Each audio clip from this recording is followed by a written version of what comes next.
Karibu tena. Naitwa mchungaji David Joya, nimeokoka. Yesu ni Bwana.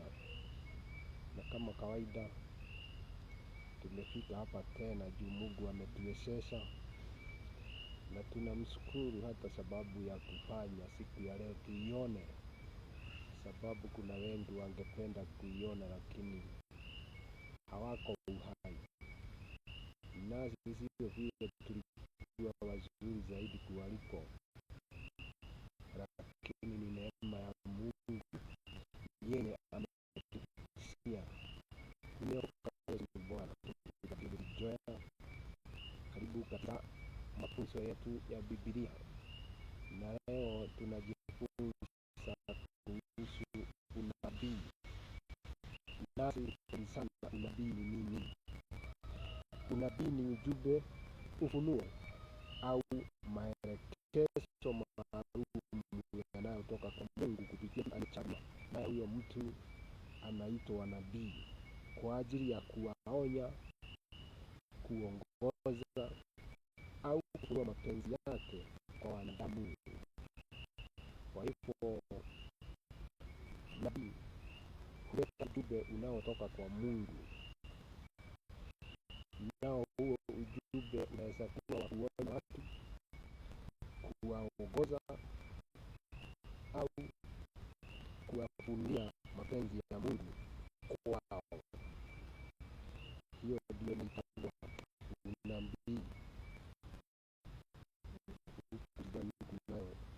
unabii. Unajua ni kwa kichaka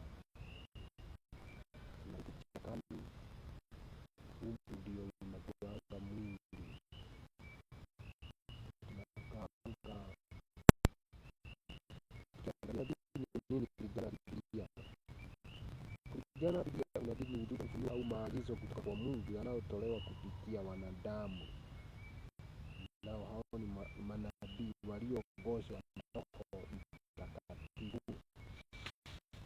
Kwa hivyo unabii hauwezi kufunuliwa kwa mtu mwenye hana Roho Mtakatifu, sababu Roho Mtakatifu ndiye huongoza hao watu wenye ni manabii.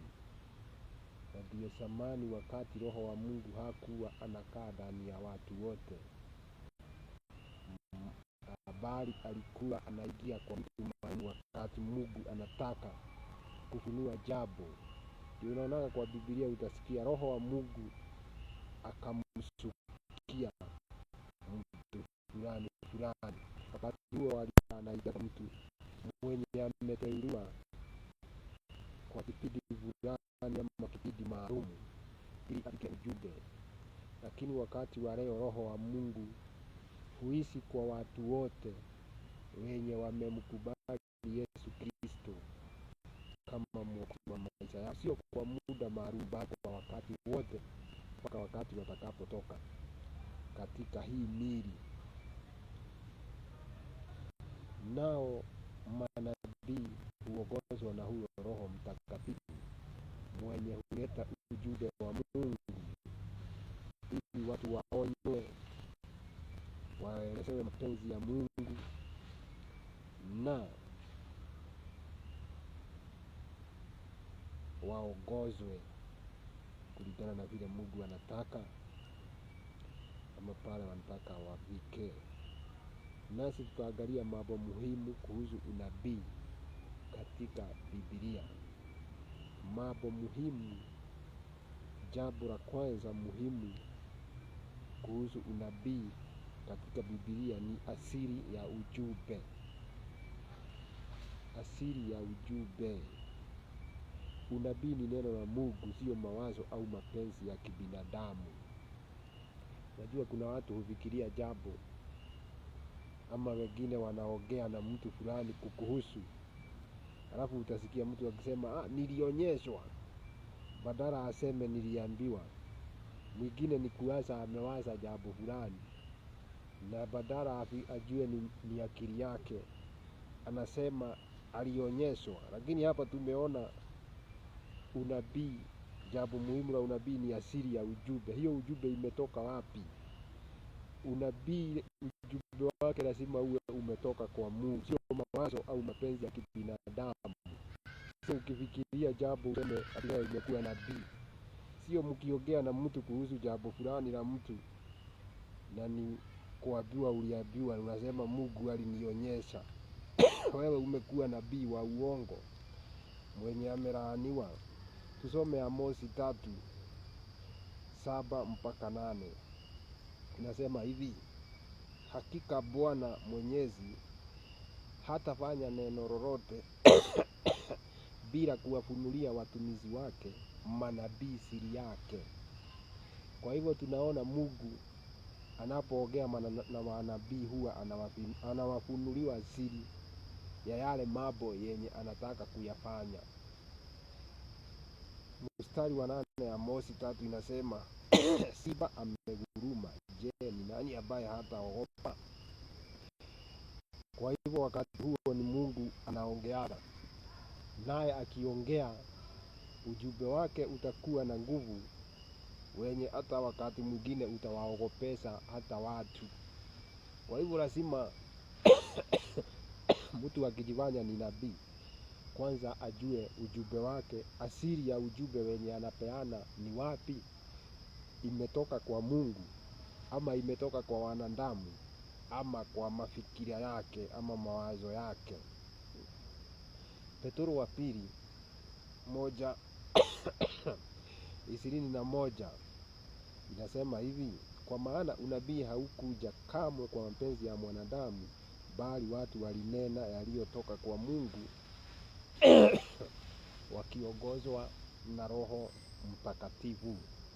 Wale wote washawahi ongea unabii hawajawahi nena kamwe mapenzi yao ama mapenzi ya wanadamu, bali wote wananena yaliyotoka kwa Mungu. Hiyo ni Petro wa pili 1:21, na tunaona hapo Amosi 3:7-8 nayo inatuambia tu hivyo kuhusu asili ya ujumbe wa unabii ni Mungu. Jambo lingine muhimu la pili kuhusu unabii kulingana na Biblia ni malengo ya unabii. Hiyo unabii inalenga nini? Nayo malengo ya unabii yamegawanyishwa katika viwango vitatu, viwango tofauti. Kiwango cha kwanza, malengo hiyo ya unabii lazima iwe ni kujenga, kuonya na kufariji. Malengo ya unabii, tunasikia kusudi kuu ni kuinua hali ya kiroho ya watu. Malengo ya ule unabii sio ndio unaonaga watu wengine ati akuulize ati naona jana ukipika ugali. Sio mnabii, huo ni mganga. Lile jambo amekuambia ndio hata liwe la ukweli ama halina la ukweli, linaleta umuhimu gani katika injili ya Bwana ama katika kwa Mungu yeye mwenyewe ama kwako? Inakufaidi nini kiroho ama inafaidisha nini ufalme wa Mungu? Lazima hiyo ujumbe iwe inalenga, inajenga, kuonya au kufariji. Ufunuo 22:18-19 inasema hivi: namuonya kila mtu asikie maneno ya unabii wa kitabu hiki. Mtu yeyote akiongeza humo chochote, Mungu atamuongezea mapigo yaliyoandikwa katika kitabu hiki. Kama mtu yeyote akipunguza humo chochote katika maneno ya unabii wa kitabu hiki, Mungu atamuondolea sehemu yake katika ule mji wa uzima na katika ule mji mtakatifu ambao habari zake zimeandikwa katika hiki kitabu. Hiyo ni unabii wenye umeandikwa katika kitabu cha Ufunuo. Nao huo unabii unawaonya watu wasiongezee maneno katika kitabu ama katika kitabu cha Mungu au Biblia. Kwa hivyo hiyo tunaona imejenga watu kiroho, wakijua kuna mambo wameahidiwa. Juu tumeona yeyote yule atakayeondoa hata sehemu yake katika ule mji wa uzima itaondolewa. Kwa hivyo sasa hiyo imepea watu, imewajenga kiroho, imewaonya wasijaribu au wadhubutu kuondoa neno lolote katika Biblia, na imewafariji wakae wakiwa na matumaini. Kwa hivyo tumeona hilo ni sehemu ya kwanza ya malengo ya unabii. Inajenga, kuonya na kufariji. Isaya 41:10 inasema hivyo usiogope, kwa maana niko pamoja nawe, usifadhaike, kwa maana mimi ni Mungu wako, nitakutia nguvu na kukusaidia, nitakutegemeza kwa mkono wa kuume wa haki yangu. Huyo ni Mungu bado akiongea na nabii kupitia nabii Isaya, akiongea na watu wake, anawaambia wasiogope. Kwa hivyo amewajenga bado na amewafariji. Hiyo ndio malengo ya unabii, sehemu ya kwanza. Sehemu ya pili ya malengo ya unabii ni kutangaza ukweli wa Mungu, kufunua mapenzi ya Mungu na kweli ambazo hasiwezi kujulikana vinginevyo. Kwa hivyo unabii unapo malengo ya kutangaza ukweli wa Mungu. Utajuaje ukweli wa Mungu kama Mungu hajajifunua kwetu kupitia kwa watu wale ameteua? Tutasoma Kumbukumbu la Torati 18:22 inasema, ikiwa kile nabii anachotangaza kwa jina la Bwana hakikutokea au kutimia, huo ni ujumbe ambao Bwana hakusema. Nabii huyo amesema kwa ujuaji, msimuogope. Kwa hivyo nabii lazima aongee mambo na yakuje kutimia. Juu Mungu ni wa kweli na hawezi sema jambo. Kama jambo limetoka kwa Mungu lazima litimie. Na Mungu habahatishi, sababu yeye ndiye mwenye nguvu yote. Na Biblia inatuambia nabii akinena jambo katika Kumbukumbu la Torati 18:22 na likose kutimia, usianze kusema sijui yeye kulienda kukakua.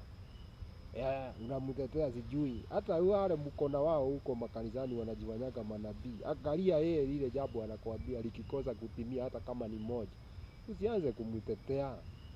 Biblia inatuambia huyo mtu amenena kwa ujuaji na usimuogope. Usimuogope tena, sababu sio mtumishi wa Mungu. Huyo anajitumikiza yeye mwenyewe. Ufunuo 19:10 nayo inasema, ndipo nikaanguka kifudifudi pake ili kumwabudu, kila akaniambia, usifanye hivyo, mimi pia ni mtumishi mwenzako pamoja na ndugu zako na ushuhuda wa Yesu. Mwabudu Mungu, maana ushuhuda Yesu ndio roho ya unabii. Ushuhuda wa Yesu Kristo. Huyu ni Yohana yule aliandika kitabu cha Ufunuo, mwenye alimletea ujumbe, naye alikuwa anadhani atamwabudu, naye akamwambia, hata mimi nifanye kazi. Alikuwa malaika na malaika hafai kuabudiwa. Naye huyu unaona akiandika hii mambo, anaiandika kwa uhakika, sababu amejua ujumbe imetokana na Mungu, naye amekuja kutangaza ukweli wa Mungu. Na ndio maana ameiandika hapo, juu mwenye amemletea amemjua ni nani, ni malaika wa Mungu. Naye anajua haongei mambo yake, anaongea yale ambayo ameyaona na anajua ni ya kweli. Malengo ingine ya unabii ni kuonya kuhusu yajayo, kutoa tahadhari kuhusu matukio ya wakati ujao. Unabii huonya watu kuhusu mambo yajayo, na unabii wote lazima uwe aidha, mara nyingi hata ni kurudisha watu kwa njia za Mungu. Kila mtu akikuletea unabii wenye hakuna faida unaleta kwa Mungu ama hata kwako kiroho, huyo sio unabii, ni mganga. Lazima unabii wote uwe unakurudisha kwa Mungu, unakuonya, unakujenga kiroho. Kwa hivyo lengo lingine la unabii la tatu ni kuonya kuhusu yajayo. Ukitoa Mathayo 24:24 mpaka 25, kwa maana watatokea makristo wa uongo na manabii wa uongo, nao watafanya ishara kubwa na maajabu mengi ili kuwapotosha, ikiwezekana hata wale wateule. Angalieni, nimekwisha kuwaambia mapema. Kwa hivyo unaona manabii wa uongo watakuja, nao watafanya ishara. Kwa hivyo ukifikiria ati wewe unaangalia nabii umjue kama ni wa kweli, na ishara atafanya na ingine itakupotosha, lakini nabii ndio umjue. Hebu angalia ile unabii anatoa, kama inakuonya usiende kwa dhambi, ama inakurudisha kwa Mungu, ama inakujenga kiroho wewe binafsi, na ni kupitia neno la Mungu. Unabii wenye hauleti faida katika ufalme wa Mungu huo sio unabii. Nao watafanya ishara kubwa, hao manabii wa uongo. Watu wengine wenye hukibizana na maishara, naonanga siku hizi watu ile kazi wanafanyanga kubwa ni kuhamahama kanisa, wakisemaga sijui pastor fulani yako na nguvu. Hapa mumeonywa kitambo. Mathayo 24:25 inasema, angalieni nimekwisha kuwaambia mapema. Mmeambiwa mapema, manabii wa uongo watafanya ishara kubwa. Na ishara ukisikia ni ishara, ni mambo ya maajabu, mambo hata wewe atakustua. Nao watu watapotoza wengi juu kwa wakati huu. Kama hujui, watu wengi wamepotozwa, ikiwezekana hata wale wateule hasa. Kama hujajua, wakati huu unaona makanisa vile imechubuka, na watu hukibia ati mtu fulani ako na nguvu ya Mungu. Juu watu wengi siku hizi hawatakagi kuokoka, wanatakaga mtu mwingine awaokoke, awaendee kwa Mungu na awe akiwaombea. Ndio unaonanga hii shida ya watu kusida wakikibisana na manabii, na wanakabizana sana na manabii wa uongo. Juu hao wa uongo ndio wanajua kujitambulisha sana, ndio hata wao wanaonekanaga sana. Wale wa ukweli sana hutawajua juu wanaendaga tu kupeleka ujumbe ule Mungu amewaambia. Lakini wale wa uongo juu wanaongezea hata mambo yao na sarkasi, ndio wengi wanajulikana sana. Watu huwa wanakibisana na watu kama hao juu watu wengi walikataa kuokoka wajipeleke kwa Mungu. Wanatakaga mhubiri aokoke kwa ajili yao, awaombeage na apelekage shida zao kwa Mungu on their behalf. Lakini hawajajua ya kweli Yesu Kristo wasaa kufa, na ile tama kitambaa ya hekalu ikakatika, naye mwanadamu ako na nguvu ya kujipeleka mbele za Mungu. Na ni mwanadamu yeyote, sio mhubiri peke yake, ni yeyote yule ambaye ameokoka na kukubali Yesu Kristo. Lakini wakati watu wanatakaga waokokewe na watu wengine, na wao watu waendange kwa Mungu kwa ajili yao na kupeleka shida zao. Ndio hii shida iko ya manabii wa uongo. Nao wakajua watu wanataka kuokokewa, nao wakajifanya ndio wameokoka sana, na wanaona mambo sana, na wanafunuliwa mambo sana. Unajua hawa manabii nilikuja kujua wanakuwa na triki kali sana, manabii wa uongo. Atakuja kwako aanze kukuuliza, nani anaitwa Jerry? Ile majina anajua, wewe ni Mkikuyu, anajua majina ile common. Kwani hakuwezi kosa Jerry hata kama ni aunti yako ama ile mmezaliwa nayo? Kwa familia yote, extended family, hakuwezi kosa jina kama hiyo, anajua hilo. Haya, ukimwambia anaanza kwenda, mbona naona mkikosana? Sasa na wewe unaanza hata aliniambia mambo mingi, ni wewe utakuwa umemwambia, lakini ukienda nyumbani utasema kama ni Mungu. Mungu haulizagi maswali, Mungu anajua yote. Anavaa kuja akwambie naona Jerry fulani. Tena mambo ingine ile anakuambia inakusaidia nini katika maisha yako ya kiroho? Hiyo mambo anakuambia inakusaidia nini katika ufalme wa Mungu? Inaendana na Mungu ama ni kukutenganisha na watu wenye hata mumeitanizwa na wao? Sasa utasikia mtu akisema na hapa kuna kuana nabii, na nabii anaonanga mambo, aliniambia mambo yangu yote. Alicheza na akili yako, na mambo mingi ni wewe ulimwambia. Lakini angekuwa nabii wa ukweli, anafaa akuje straight forward. Mungu hapitiagi kando, na Mungu hatakai kusaidiwa na Mungu na mtu huyo anakuuliza maswali kwanza. Mbona akuulize kama anaonyeshwa na Mungu? Si akwambie direct, si anajua kama yeye ni wa Mungu. Hao ndio manabii wa uongo wenye wamejaa katika hii dunia. Tusome Ufunuo 13:16 mpaka 17. Inasema, pia alimlazimisha kila mmoja, mdogo na mkubwa, tajiri na maskini, mtu huru na mtumwa, atiwe chapa kwenye mkono wake wa kuume au kwenye kipaji chake cha uso, ili kwamba mtu yeyote asiweze kununua wala kuuza isipokuwa amekuwa na hiyo chapa, ambayo ni jina la huyo mnyama au tarakimu ya jina lake. Tunaona huo unabii bado unawaonya watu kuhusu mambo yajayo, wakati watu watawekwa ile alama ya mnyama ama ya Shetani, bado hiyo ni unabii, imewaonya watu kuhusu mambo yenye yanakuja. Kwa hivyo tumekuja kujua ya kwamba unabii wa kweli hufanya nini? Asili ya huo ujumbe kwanza ujue ni wapi. Ujue kama hiyo asili imetoka kwa Mungu ama kwa mtu binafsi. Mambo ingine muhimu, ujue malengo ya unabii. Malengo ya unabii imegawanyishwa mara 3: kujenga, kuonya na kufariji. Hilo ni jambo la kwanza. Hiyo unabii mtu anakuletea inakujenga, inakuonya au inakufariji. Kama haifanyi hayo, inakutenganisha na watu wengine, inakuonyesha vile utachukia watu wa kweli ukiambiwa wanakuoga juu wanakujaga na hiyo njia. Mtu anakwambia unaokoa na uko ndani ya Yesu, wanataka kuonyesha kama Shetani yako na nguvu kuliko Mungu. Nami ni shahidi, mwenye ako ndani ya Yesu hawezi rogeka. Mimi nimejaribiwa kurogwa, imezidikana. Hata saa hii nikikuja na hapa na nimewakuta bado. Na sitakaje kuongea hiyo mambo sana juu sio ile imetuleta huko.